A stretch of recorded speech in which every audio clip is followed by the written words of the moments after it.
everyone, welcome back to my channel. Today I wanted to talk about how me and my partner organise our joint finances, but also just talk about money and finances in a relationship in general. Before we get into that though, I teased this in my last video, but now I can tell you that there is going to be a Sexy Scribbles colouring book. This is a digital colouring book that includes all of the Sexy Scribbles from the last year, plus a couple of bonus pages. So if you've been signed up to the newsletter for the last year and you've received all of the Sexy Scribbles, the colouring in pages, then you will still get something new. If you've only got half of them, then this is your chance to get the whole shebang. And if you've no idea what I'm talking about, hey, do you want some chill, sex positive, body positive colouring in to do over the winter months? Well, do I have something for you. These are my pages that I've done over the years, all of my, oh my god, all of my beautiful colouring. I keep them all in this little folder. So it's a digital colouring book and there are two ways that you can get your hands on it. The first way is by pre-ordering it, by purchasing it. There's a link in the description to my website where you can do this. It is £6 and there are 14 different colouring pages included, and it will be sent straight to your email, and you can download them to print or you can digitally colour them in if you've got a tablet and a stylus. I said pre-order because it actually comes out on the 4th of December, but if you pre-order you will get one page immediately sent to you, and then the whole thing will come to you automatically on the 4th of December. So that is way number one to get it, is by purchasing and pre-ordering it. Obviously after the 4th of December it will still be available to purchase and you can just purchase it and it will go straight into your inbox. The second way to get your hands on it is to become a patron. So one of the perks that my Patreon community, the Common Room, have received over the last year is that even if they weren't subscribed to the newsletter or they missed one, they would get access to all of the Sexy Scribbles. So patrons already have access to all of them. So if you sign up to become a patron by the 27th of November, then you just will get the entire ebook for free. The only place to get the 2 bonus pages is as part of the whole ebook. So you do have to be signed up by the 27th in order to get access to those. So there you have it. I've been working with the illustrator Maddie over the last year and I kind of wanted to send off her Sexy Scribbles with a bang, and so we've managed to compile them all, get some bonus stuff. I've got little stories and thoughts about each page as well as part of the ebook. And yeah, I'm really proud of this little project that's happened over the last year and glad that we can like round it off in this way. And I hope that you enjoy colouring in and having a nice chill time. Okay, so money, relationships, joint finances. I just want to preface this that there is no right or wrong way to do things, and you don't have to do things the way that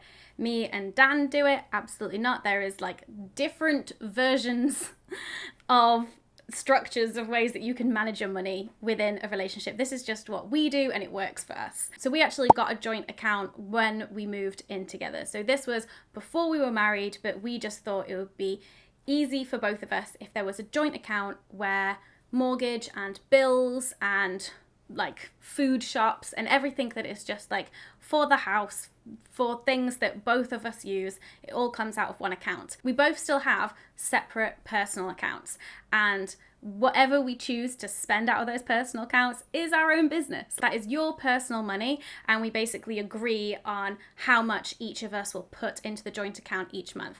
We need to obviously cover all of our expenses, but we don't always do a 50-50 split. So it kind of depends on who is earning more, basically. We do it based off what each of us can afford rather than always doing it 50-50. And even though we might not always be putting the same amount into the joint account, once it's there, everything in that account is both of ours. It's split 50-50.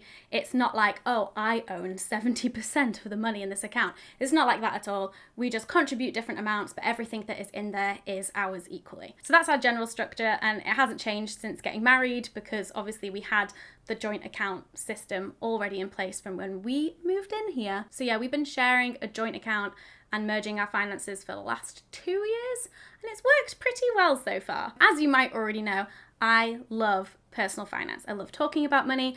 I love trying to like break the taboo and stigma around being open and honest about money, especially with the people close to you in your lives where it's important that you are able to talk about money, such as someone who you might be sharing a joint account with. So because I love it so much, I also love spreadsheets. I love color-coded spreadsheets. I love organizing all of these different things.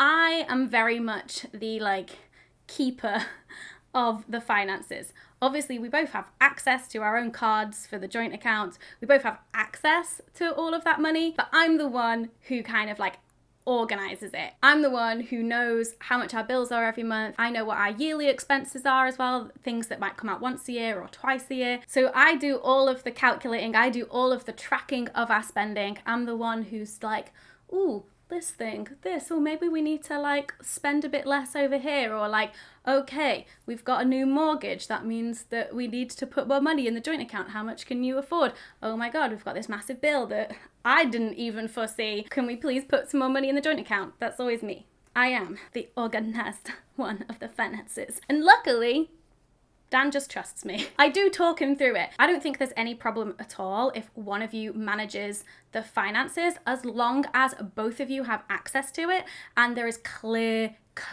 communication, because abuse comes in many different forms and one of them can be financial, and you want to always make sure that you know what is happening with your money. So we both have access to the account, we both can see everything that's happening, and anytime I am doing like an overhaul or like something changes in terms of our bills or our mortgage or our income, whatever it is that changes, I will take stock and have a look at everything. I will kind of like come up with my own ideas of what we could do or what we might need to do, and then we will sit down together and talk about it. And then I will do all of the filling out in the spreadsheet and getting very excited about numbers and things. So yeah, I don't think there's anything wrong if like one person is just like, I love doing this, this will be my household chore, I will do this thing, as long as you are really communicating and the big decisions that are being made are run by everybody. So I'm not the decision maker when it comes to the money. I'm just like the monitorer. I'm the one who spots the trends, see what's happening. Speaking of trends, because I've been tracking our finances for the last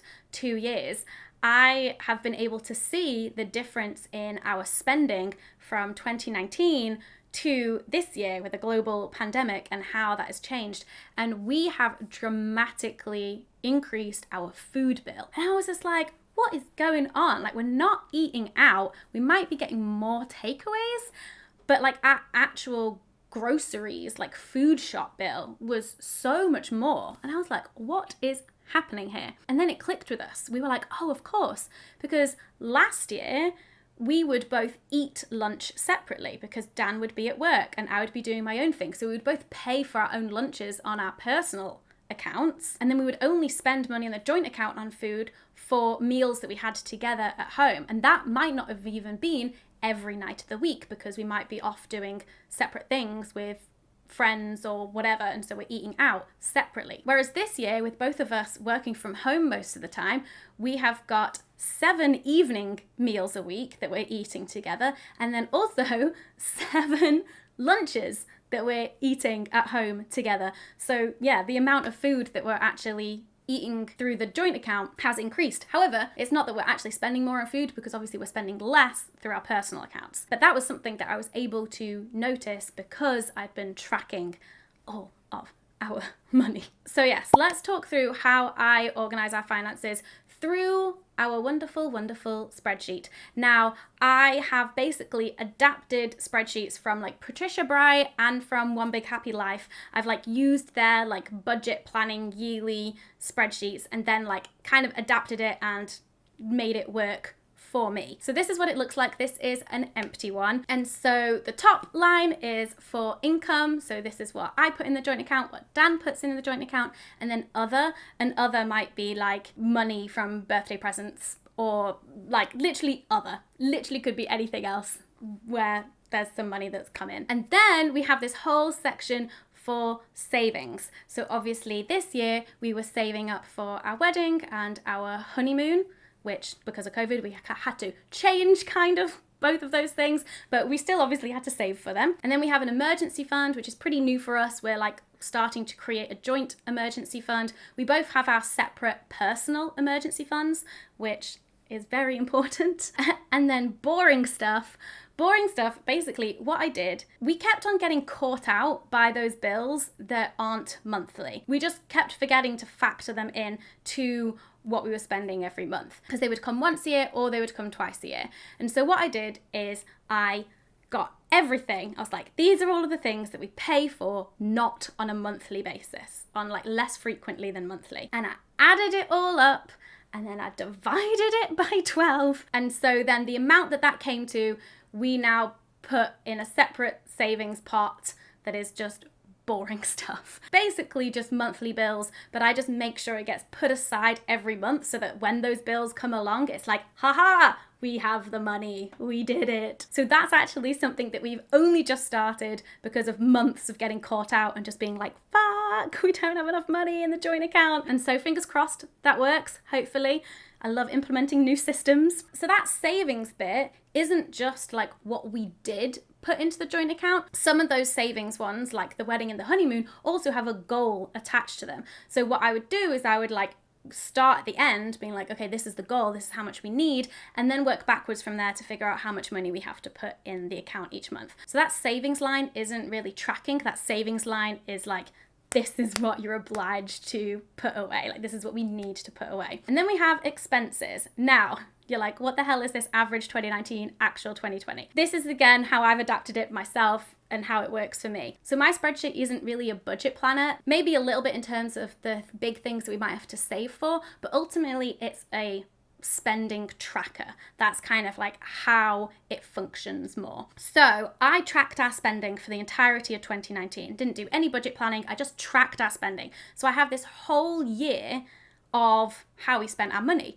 And so I obviously have an average of what we spent every month. And so when I was doing our budget planning for 2020, I used 2019's average to kind of fill out the spreadsheet and see what we needed to put in order for everything to balance out with the wedding and the honeymoon savings, so that we weren't going into negatives. But then as the year has gone on, obviously I've been able to replace the average amount that's in that box with actually what we spent that month. And then as you can see, there's like that second line for wedding, honeymoon / remortgage.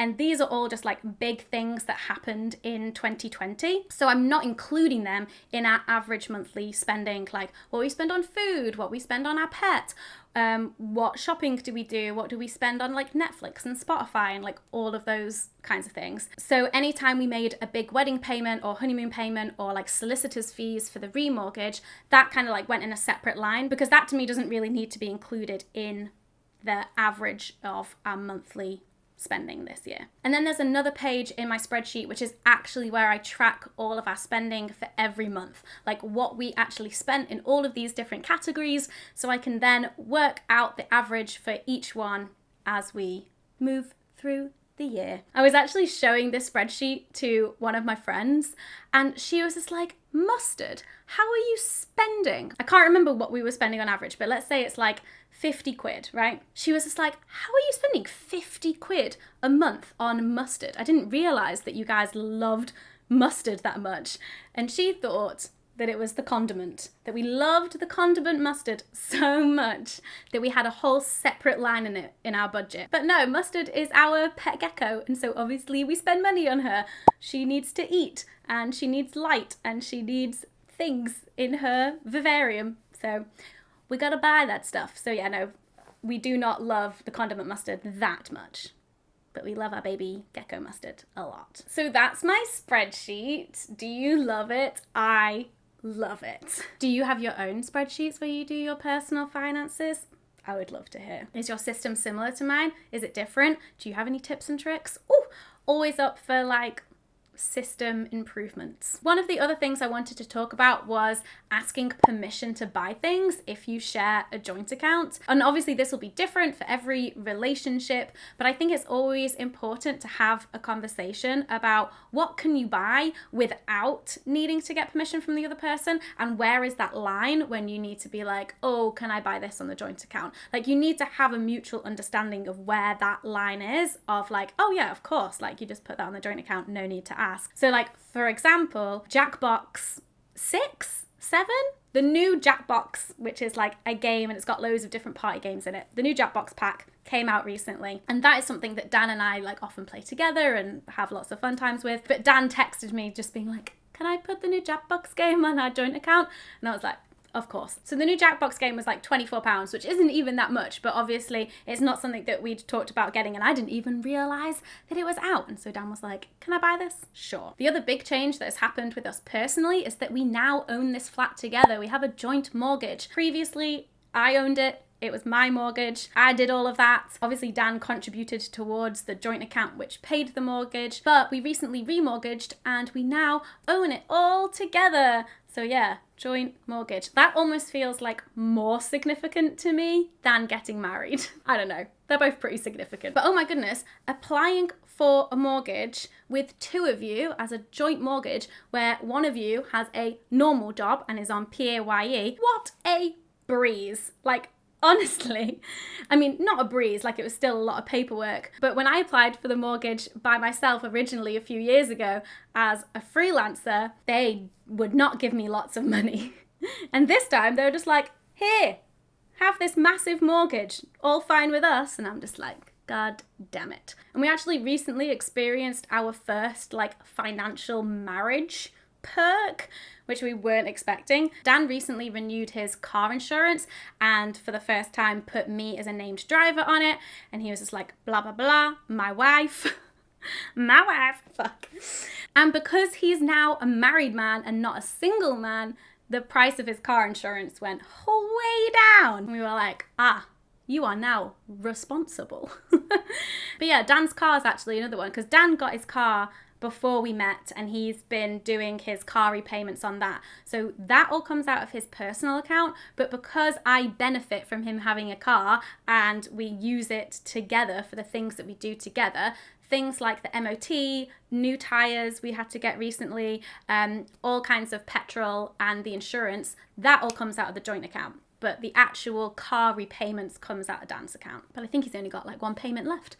And so now it will be our car. Will it? I don't know. Legally, maybe. So yeah, so those are a few examples of how we manage our joint finances, and also a little look at my spreadsheet and how that all works. I hope that this has been interesting or useful, or you maybe took something away from it. If you only take one thing away from it, I just want it to be to communicate about money with your partner, with the people that you live with the people who you might be financially entangled with. Just that open communication is so, so important. And I know people can feel a bit like embarrassed or ashamed, especially when it comes to like income and being honest about how much you earn, whether it's a lot or not very much. But if you can, it's so important to have that open dialogue and communication when it comes to your finances, so everybody knows what's up and what is happening. And it can also protect you if any of those relationships might break down, and just having a grip on your own personal finances and understanding what is what and how things work is so important. Thank you for watching. I hope you enjoyed this video. Hope you love spreadsheets as much as me. If you don't, that's fine. We can still be friends. I hope you're doing well, and don't forget to check out the Sexy Scribbles coloring book. Links to all of that stuff in the description, and I'll see you in my next video. Bye.